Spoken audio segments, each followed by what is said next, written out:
इसमें कौन कौन से पौधे शामिल हैं? ये हमने लोड किए हैं, इसके अंदर जैतून है,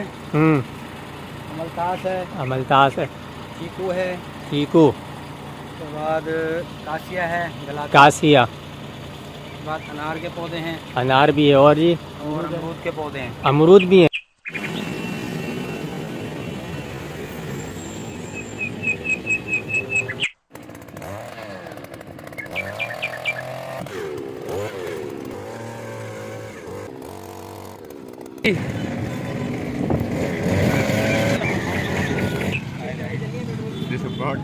माशाल्लाह माशाल्लाह।